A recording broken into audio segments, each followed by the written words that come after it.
Oi! Hoje então a gente vai falar um pouquinho sobre morfologia, anatomia e fisiologia vegetal. O que a gente compõe principalmente, né, essa parte? É o estudo então dos órgãos e todo o funcionamento para o crescimento e desenvolvimento das plantas. Quando a gente fala em órgãos vegetais, a gente tem que pensar diretamente nas raízes, nos caules e nas folhas, que são os principais órgãos para o desenvolvimento dessas plantas. As raízes, então, elas vão ser responsáveis pela absorção dos nutrientes e também da água que vai estar disponível no solo, e ela tem uma área específica para essa absorção, que se chama zona pilífera. Como o nome diz e lembra um pouco, né, ela é recheada de pelos, assim dizer. Então, essa área tem uma maior superfície de contato, então ela vai absorver esses nutrientes disponíveis no solo. Além dessa área, a raiz ela é dividida em outras áreas, seja a área de alongamento celular, a área de reprodução, enfim, cada parte da raiz tem uma zona específica, né? Que determina uma função que ela vai exercer. As raízes, então, elas são classificadas de acordo com o habitat em que elas estão, e aí, por isso elas podem ser, então, raízes subterrâneas, ou seja, né, ficam abaixo do solo, e aí a gente tem alguns tipos. A gente tem as raízes axiais, que são aquelas com uma raiz principal. Temos a raiz ramificada, fasciculada ou a tuberosa. Um exemplo de raiz tuberosa é a própria cenoura. Temos também raízes aéreas, né, que ficam expostas, então a gente vê as raízes e vê né, no ar. Então a gente tem essas raízes, podem ser as estranguladoras, então elas ficam aderidas e presas em árvores, geralmente causam a morte dessa árvore, tá? Temos as grampiformes ou aderentes, que são usadas para se fixar em alguma superfície, ou então as raízes respiratórias ou pneumatróforas. A gente também tem, então, as raízes de suporte, temos as sugadoras, e daí elas são também consideradas como heterotróficas, porque elas entram dentro dos vasos condutores da planta hospedeira e sugam toda a seiva, então se aproveitam, né? São tipo parasitas. E temos também as raízes tabulares.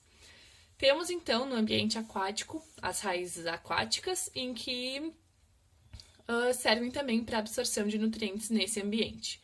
O caule, então, né, por sua vez, é o meio de locomoção e de conexão entre as folhas e a raiz, e temos também de diferentes tipos. Então, a gente tem os caules aéreos, né, então são os que a gente vê, e aí nós temos o tronco, que é o mais comum, a haste, que são os caules de vegetais pequenos, temos o colmo, que é os que possuem nó entre nó, como bambu, taquara.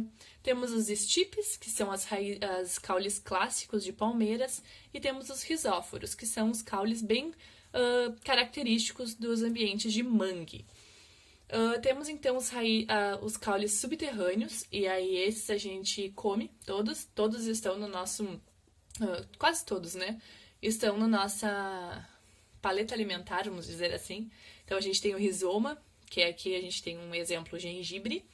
Temos o tubérculo, então a gente tem a batata como um exemplo de tubérculo. E temos o bulbo, que é a cebola. Mas, né, como também temos ambientes aquáticos e plantas nesse ambiente, o que é o caule desse ambiente, né? O caule nada mais é do que, por exemplo, na Vitória Régia, o órgão que vai ajudar a flutuar, a permanecer, né, no topo dos ambientes aquáticos, seja eles quais forem, né? Então, as folhas, chegando lá no ápice, todas têm um pecíolo, que é tipo o cabinho, e tem o limbo, que tem uma parte superior e uma parte inferior. Lembrando que as folhas têm uma função principal, que é a de fazer a fotossíntese, então transformar a energia luminosa, né, do sol em energia para a planta, então um alimento. Como as plantas adquiriram um novo ambiente, ganharam tamanho, precisam então de tecidos para compor e ajudar nesse desenvolvimento, certo? Pois bem, temos primeiro então nosso tecido de proteção.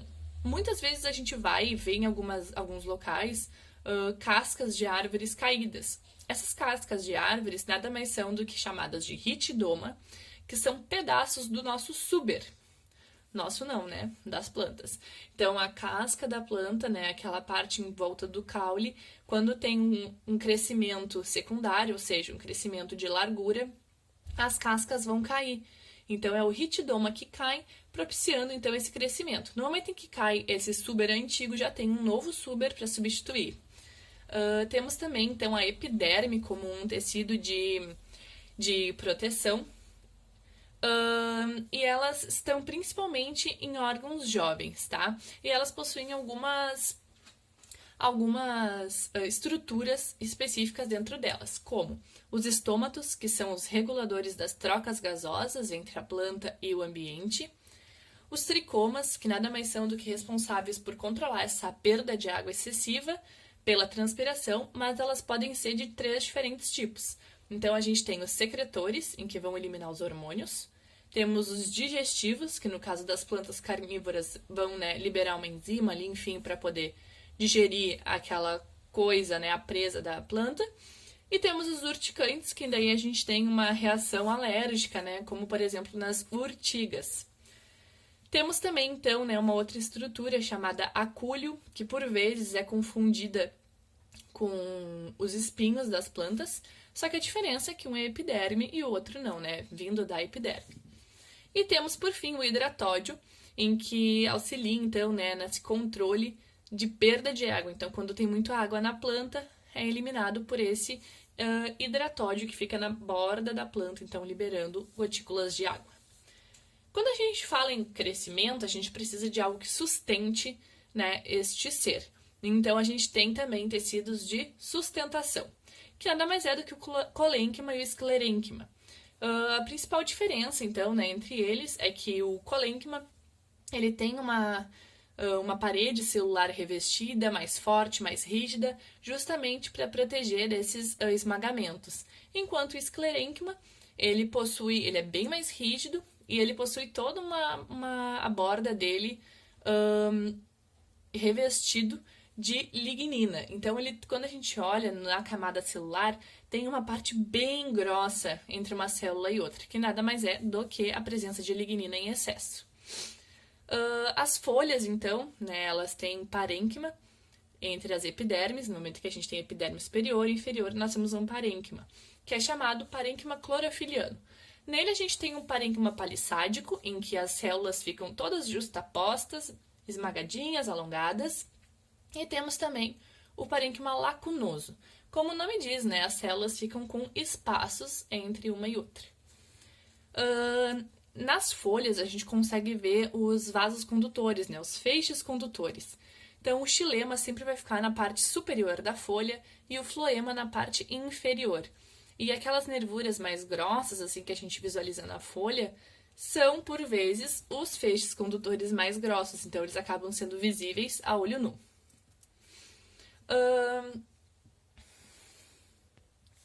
Esses feixes condutores, então, eles servem como condução. Então, na zona pilífera, né, na raiz, vai ser absorvido nutrientes e água, que vai formar a nossa seiva bruta, que é através do xilema, que é um dos vasos, que é um vaso que tem células mortas, né, por causa da quantidade de lignina, que realiza uma impermeabilização. Então, com a falta de água que entra, as células acabam morrendo. Então, são um vaso condutor de células mortas, que vai transportar uma seiva bruta até as folhas. Chegando nas folhas, essa seiva bruta vai sofrer uma ação de fotossíntese, vai ter o acréscimo, então, de açúcares, né? E aí vai retornar através do vaso do floema, que são de células vivas, e aí vai retornar para as gemas apicais, para as áreas de concentração de reserva, para todo o resto do corpo da planta através do floema. Então, esses são os nossos 2 vasos de condução principais. Então, a gente tem a nutrição, né? Porque no momento em que leva e desce, né, através dos vasos condutores seivas, que é para a nutrição da planta, a gente tem 2 tipos. Então, nós temos a nutrição inorgânica, que é justamente essas substâncias, né, que são absorvidas pela raiz e que são levadas ao resto da planta. Então, a gente tem macronutrientes ou micronutrientes, que são chamados. macronutrientes, porque são absorvidos em grande escala, micronutrientes, porque são absorvidos em menor quantidade. E temos a nutrição orgânica, que nada mais é do que a própria fotossíntese, né? Que passa pela fase clara e pela fase escura, que também é chamada de ciclo de Calvin, liberando então para a planta, né, açúcar. As plantas, assim como a gente, possuem hormônios vegetais, né? E eles são responsáveis principalmente pelo crescimento e desenvolvimento dessas plantas. Então a gente vai ver o primeiro é a alcina. Então ela é produzida principalmente na parte apical do caule. Então quando a gente poda as plantas é uma dessas características, é o crescimento de galhos, né? Porque esse hormônio vai se distribuir para o resto. E aí a gente tem também a giberelina, né? Que é um outro hormônio que também é responsável por esse crescimento, mas principalmente pela quebra de dormência das sementes. A citocina, então, que vai atuar no desenvolvimento da divisão celular e do desenvolvimento das plantas. O etileno, ele é um hormônio gasoso, então ele vai influenciar diretamente no amadurecimento dos frutos. Por isso, então, que às vezes a gente, quando amadurece uma fruta, a outra amadurece muito rápido também. E aí a gente tem um fotoperiodismo, né? Em que nada mais é do que a resposta das plantas frente a alguma coisa, alguma situação. Então, por exemplo, as plantas de dia curto, elas precisam de que tenha uma noite longa para que o fitocromo, em vez de inibir a florescência, ele induza que as plantas floresçam. Assim como as plantas de dia longo precisam de uma noite curta, né, para que o fitocromo não se converta em, ao invés de continuar sendo um indutor de florescência, seja um inibidor. E aí temos as plantas indiferentes, que tanto fez, né, a quantidade de tempo de escuridão. Então a gente tem também, né, além desse fotoperiodismo, nós temos a germinação, que vai depender dessa ação, né, dos hormônios para a quebra da dormência. E por vezes, mesmo com essa quebra da dormência, que é chamada de quiescência também, as sementes não germinam. Então é necessário chuvas fortes, algumas lavagens da semente, no caso, né, mesmo que naturalmente, para que alguma questão interior química se lave e se possa desenvolver. As plantas, por mais que elas não se locomovam, elas possuem alguns tipos de movimentos. Então, por exemplo, nós temos o tactismo, que é o único movimento por locomoção que tem no meio vegetal, que nada mais é do que, por exemplo, o anterozoide, quando se locomove, né, na época da reprodução. Mas temos também, então, movimentos como o tropismo, que são irreversíveis, tá? Então, por exemplo, temos um fototropismo.